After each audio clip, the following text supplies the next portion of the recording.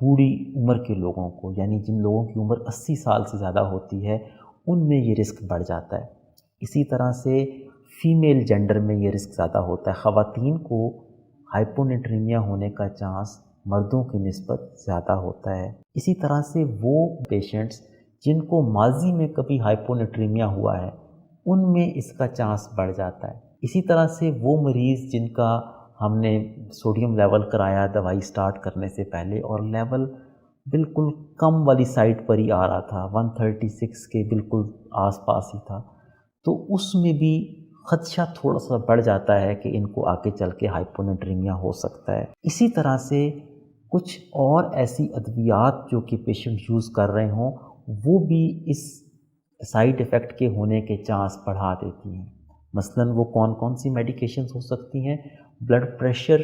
کی بہت ساری ایسی ادویات ہیں جس میں تھائازائڈ ڈائیوریٹکس آتے ہیں، کیلشیم چینل بلاکرز آتے ہیں، ایس انہیبیٹرز آتے ہیں، جو کہ اگر مریض اینٹی ڈپریسنٹ دوائیوں کے ساتھ وہ بھی یوز کر رہا ہے تو ہائپونیٹریمیا ہونے کا چانس بڑھ جائے گا۔ اسی طرح سے جو لوگ ٹیگرال یوز کرتے ہیں، کاربامازاپین، ان میں بھی اس سائیڈ ایفیکٹ کے ہونے کا چانس بڑھ جاتا ہے۔ NSAIDs یعنی وہ دوائیاں جو کہ سوزش اور درد کے لیے بڑی کامن یوز ہوتی ہیں، جیسے بروفن ہو گئی، جیسے سنفلیکس ہو گئی، ڈکلوران ہو گئی، تو یہ دوائیاں بھی اگر 7 بندہ یوز کر رہا ہے اینٹی ڈپریسنٹ دوائیوں کے زیادہ عرصے تک تو اس میں بھی چانس بڑھ جاتا ہے۔ اور جو لوگ کینسر کے لیے کیمو تھراپی کروا رہے ہوتے ہیں، ان میں بھی اگر وہ 7 SSRIs یوز کر رہے ہیں تو اس کا چانس جو ہے وہ بڑھ جاتا ہے ہائپونیٹریمیا کا۔ اسی طرح سے وہ پیشنٹس جن میں کڈنی صحیح طریقے سے کام نہ کر رہے ہوں، کڈنی فنکشن ان کا ڈاؤن ہو، اس میں بھی اس سائیڈ ایفیکٹ کا چانس بڑھ جاتا ہے۔ اسی طرح سے کچھ ایسی میڈیکل بیماریاں ہیں جو کہ اگر مریض کو ہوں، ان میڈیکل بیماریوں میں بھی اس سائیڈ ایفیکٹ کا چانس جو ہے وہ بڑھ جاتا ہے۔ یہ کون کون سی ایسی بیماریاں ہو سکتی ہیں؟ ہائپوتھائرائڈزم یعنی تھائرائڈ کا پرابلم ہو سکتا ہے، شوگر بلڈ پریشر کے امراض میں یہ خطرہ بڑھ سکتا ہے، سانس کے جو امراض ہیں جس میں COPD ہم کہتے ہیں، اس میں یہ بڑھ جاتا ہے، دل کے امراض میں یہ خطرہ جو ہے نا وہ بڑھ جاتا ہے۔ اسی طرح سے اگر کسی کو فالج ہوا ہے یا ہیڈ انجری ہوئی ہے، سر پہ چوٹ لگی ہے، اس میں یہ خطرہ بڑھ جاتا ہے نارمل سے زیادہ۔ تو یہ جو میں نے آپ کو کیٹیگریز بتائیں، اگر ان میں مریض فال کرتا ہے تو ہم عام طور پر کیا کرتے ہیں کہ ہم دوائی سٹارٹ کرنے سے پہلے بھی لیول کرواتے ہیں،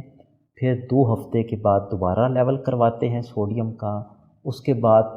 28 دن جب پورے ہوتے ہیں دوائی سٹارٹ کیے پھر لیول کروایا جاتا ہے، اس کے بعد ہر 3 مہینے کے بعد سوڈیم لیول ہم کرواتے ہیں ان پیشنٹس کا جس میں یہ سارے رسکس ہوں جو میں نے آپ کو بتائیں۔ اچھا، اب سوال یہ پیدا ہوتا ہے کہ جب یہ ہو جاتا ہے تو ہمیں کیا کرنا چاہیے؟ ظاہر ہے کہ اگر آپ کو یہ سائیڈ ایفیکٹس آئیں گے تو ڈاکٹر آپ کو کہے گا کہ آپ سیرم الیکٹرولائٹس کا ٹیسٹ کروا لیں، سمپل سا بلڈ کا ٹیسٹ ہے، اس سے پتہ چل جائے گا کہ لیول ڈاؤن ہے یا لیول میں کیا کوئی تبدیلی ہے یا نہیں۔ اگر لیول کم ہو رہا ہو تو عام طور پر ڈاکٹر جو ہے جو سیروٹونین پہ کام کرنے والی دوائیاں ہیں ان کو بند کر دیتے ہیں اور ان کی جگہ وہ دوائیاں جو کہ ڈائریکٹ سیروٹونین پہ کام نہیں کرتی، جیسے کہ ٹرائی سائیکلک اینٹی ڈپریسنٹس ہیں جو کہ نور ایڈرینلین کے اوپر جن کا نسبتاً زیادہ اثر ہوتا ہے، تو جیسے کہ سینسیوال اور اس طرح کی ملتی جلتی دوائیاں، تو وہ سٹارٹ کی جا سکتی ہیں۔ ان سے جو شرح ہے ہائپونیٹریمیا کے رسک کی وہ نسبتاً کافی کم ہوتی ہے بنسبت SSRIs یا SNRIs کی نسبت۔ اسی طرح سے ملٹازپین کا بھی جو ہے نا وہ کم دیکھا گیا ہے رسک جو ہے بنسبت SSRIs کی دوائیوں کے، تو وہ دوائیاں سٹارٹ کی جا سکتی ہیں۔ اس کے علاوہ لیکن پھر بھی اگر وہ دوائیاں ہم چینج کر بھی دیں تو پھر ہمیں ایسے مریض میں جس میں پہلے ہائپونیٹریمیا ہوا ہے ہمیں بڑے سلو طریقے سے دوائی کو سٹارٹ کرنا چاہیے اور آہستہ آہستہ لے کے دوائی کو چلنا چاہیے۔ اسی طرح سے پانی کے استعمال میں کمی سے بھی، یعنی اگر آپ وقتی طور پر مریض کا پانی کے استعمال تھوڑا سا کم کرتے ہیں تاکہ اس کا سوڈیم لیول جو ہے وہ نارمل کے قریب آنا شروع ہو جائے۔ اس کے علاوہ اگر یہ لیول 125 ملی مول پر لیٹر سے گر جائے تو جیسا کہ میں نے بتایا ہے کہ وہ چیز خطرناک ہو سکتی ہے، اس صورت میں پھر ہم میڈیکل اسپیشلسٹ کو ریفر کرتے ہیں اور اس کی زیر نگرانی پھر اس میں کچھ علاج ہوتا ہے تاکہ یہ چیز جو ہے نا یہ لیول نارمل آئے اور یہ ایک اور بات یہ ہے کہ جب سوڈیم لیول کم ہو تو ایک دم سے لیول کو ٹھیک کرنے کے لیے اگر بندہ سوچے کہ ہم ڈرپ لگا کے اس کو ٹھیک کر لیں تو وہ بھی کافی خطرناک ہو سکتا ہے۔ اس لیے میڈیکل اسپیشلسٹ کی زیر نگرانی آہستہ آہستہ سوڈیم لیول کو نارمل کے قریب لایا جاتا ہے۔ تو یہ ساری باتیں تھیں جو کہ میں اس سائیڈ ایفیکٹ کے بارے میں آپ کو بتانا چاہ رہا تھا۔